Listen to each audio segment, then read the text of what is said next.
मैं बताने जा रहा हूँ कई ऐसे प्रयोग के बाद कि होम्योपैथी ही एक ऐसी पैथी है जो गर्भ धारण से लेकर प्रसव तक गारंटेड इलाज कर सकती है।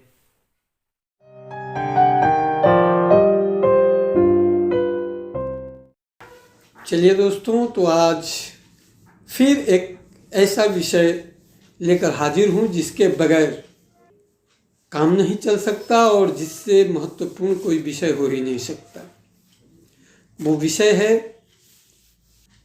गर्भ धारण करने के बाद प्रसव तक क्या होम्योपैथी अपने दम पर सुरक्षित प्रसव करा सकती है? क्या होम्योपैथी गर्भ को सुरक्षित रख सकती है? क्या होम्योपैथी एक स्वस्थ बच्चे को जन्म दिलवा सकती है? इस विषय पर हम आज आपको बता रहे हैं कि होम्योपैथी ही एक ऐसी पैथी है जो गर्भ धारण से लेकर प्रसव तक गारंटेड इलाज कर सकती है।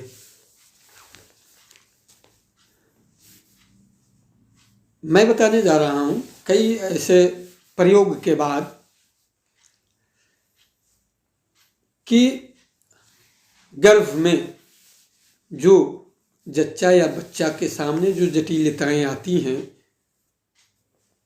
वो क्यों आती हैं, कैसे आती हैं, ये अलग अलग एक विषय, इस पर अलग वीडियो आप देखेंगे। इसमें सिर्फ मैं सुरक्षा के बारे में बताऊंगा। गर्भ कैसे सुरक्षित रहेगा, आसानी से कैसे प्रसव होगा, बिना चीरफाड़ का कैसे प्रसव हो जाएगा, बच्चा कैसे सुरक्षित रहेगा, इन सारी एहतियातों के बारे में बताऊंगा। क्या जिस तरह से एलोपैथी में वैक्सीन्स लगते हैं गर्भ में, क्या उस तरह के वैक्सीन्स होम्योपैथ में डेवलप हैं? दोस्तों, मैं पहले आप लोगों को बता दूं कि वैक्सीन की प्रणाली ही विकसित हुई है होम्योपैथी के फिलॉसफी से, होम्योपैथी के सिद्धांत से।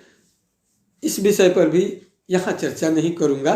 वैक्सीन की पूरी थेसिस, पूरी की पूरी डॉक्ट्राइन होम्योपैथ के फिलॉसफी पर आधारित है। इसलिए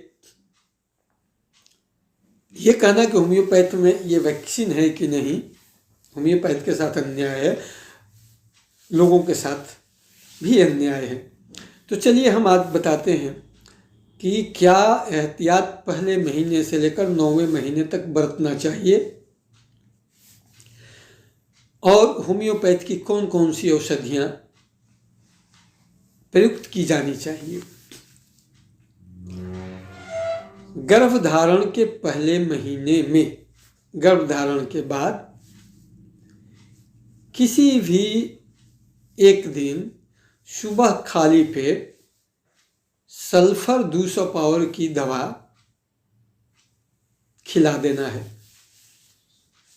दवा खिलाने के बाद 1 घंटे तक कुछ भी नहीं खाने देना है।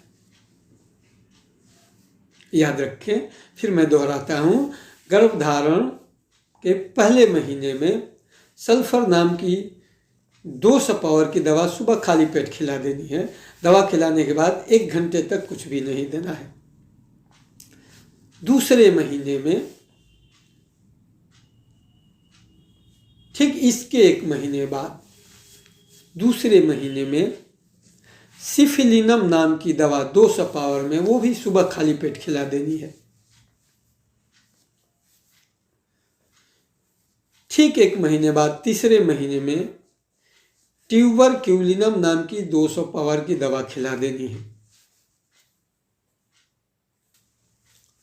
अब चूंकि तीसरे महीने के बाद से कई तरह के हार्मोनल चेंजिंग आने शुरू होते हैं शरीर में,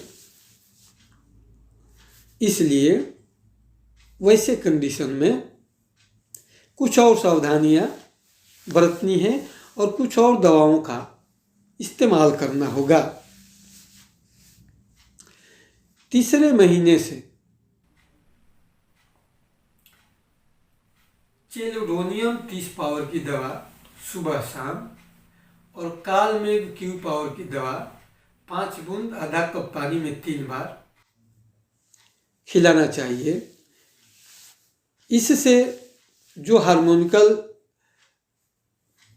चेंजिंग आते हैं उससे भूख लगने में कमी आ जाती है, खाना पचने में कमी आ जाता है, पेट में गैस बनने लगते हैं। इन दवाओं के इस्तेमाल से ये समस्याएं दूर हो जाती हैं, अच्छी तरह भूख लगती हैं और अच्छी तरह पाचन क्रिया होती है। और इससे एक और भी फायदा होता है कि जो बाई बर्थ बच्चे का खतरा रहता है जॉन्डिस हो जाने का, वो खतरा भी टल जाता है। माँ को भी लीवर की कोई प्रॉब्लम होने की संभावना नहीं रहती, इससे भी वो मुक्ति पा लेती है। इसी महीने लगभग उल्टी की समस्या होती है, बार बार मितली आती है, उल्टी आती है। इसके लिए ईपीका 30 पावर की दवा रखें और 2 बूंद दवा 3 बार दें जब तक मितली बनी रहती है। ज़्यादा मितली आने पर इस दवा को 1-1 घंटा पर भी दे सकते हैं। और इससे क्या है कि गर्भवती महिला के स्वास्थ्य पर बुरा असर नहीं पड़ेगा और उसका स्वास्थ्य बिल्कुल ठीक रहेगा। अब एक और भी दवा का मैं नाम बताता हूँ जिसे तीसरे महीने से ही शुरू कर देना चाहिए। उस दवा का नाम है बुट्टा वुल्गैरिस। ये जो दवा है बेट्टा वुल्गैरिस जो है वो चुकंदर के रस से बनाई जाती है। और बेट्टा वुल्गैरिस 3x पावर 1 टैबलेट सुबह दोपहर शाम लेने से आयरन की कमी नहीं हो पाती। आयरन भरपूर मात्रा में माँ और माँ के माध्यम से बच्चे को मिलता रहता है, एक स्वस्थ बच्चा पलने लगता है गर्भ में। चौथा महीना जैसे ही आता है कैलकेरिया फ्लोर 6x की दवा 4 टैबलेट सुसुम पानी के साथ 3 बार लेना है। और ये दवा पूरा तीसरे महीने, चौथे महीने और 5वें महीने 3 महीना तक इस दवा को लेते रहना है। 5वें महीने में 200 पावर की थूजा नाम की दवा रात में खिला देनी है। 6ठे महीने में डिप्थेरिनम नाम की 200 पावर की दवा आती है। डिप्थेरिनम नाम की 200 पावर की दवा 6ठे महीने में सुबह खाली पेट पिला देना है।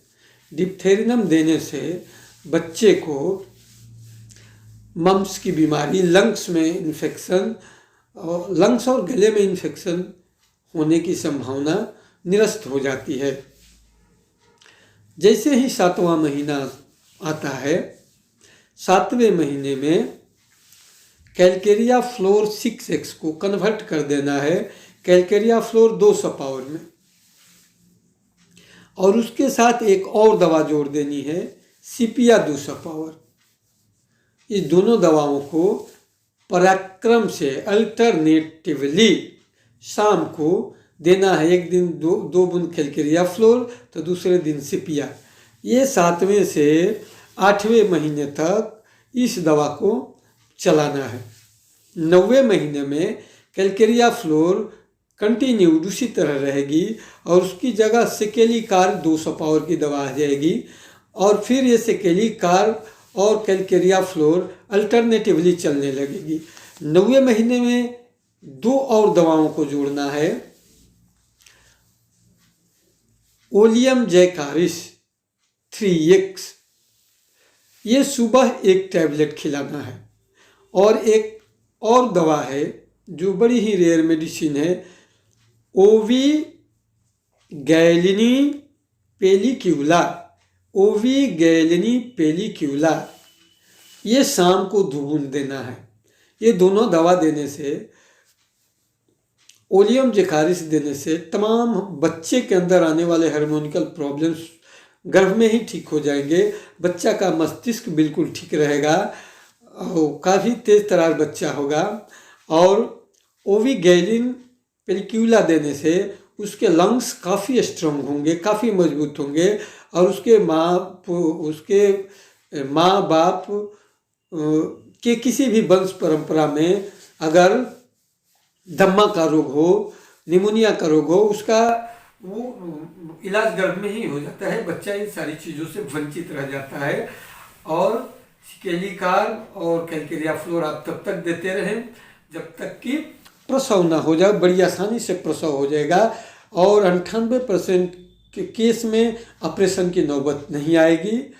इस प्रकार होम्योपैथ के इलाज से एक स्वस्थ बच्चा आप ले सकते हैं और सुरक्षित बिल्कुल स्वस्थ माँ भी रहेगी। ऑपरेशन की नौबत भी नहीं आएगी, साधारण प्रसव हो जाएगा। प्रसव के बाद कुछ दवाओं की ज़रूरत पड़ती है। प्रसव के तुरंत बाद माँ को 30 पावर की अर्निका और 30 पावर का लिडम्पाल ये दिन में 3-3 बार उनको 3-4 दिन तक खिला दीजिए और 200 पावर की साइलेसिया एक खुराक। बच्चे को डिस्टिल वाटर में डालकर 30 पावर का लिडम्पाल नाभि जब तक नहीं सूखती है देना है और साइलेसिया 200 पावर का एक बूंद बच्चे को भी हफ्ता में 2 दिन बस दे देना है। बस जच्चा बच्चा दोनों सुरक्षित, आप खुश रहेंगे, पूरा परिवार खुश रहेगा।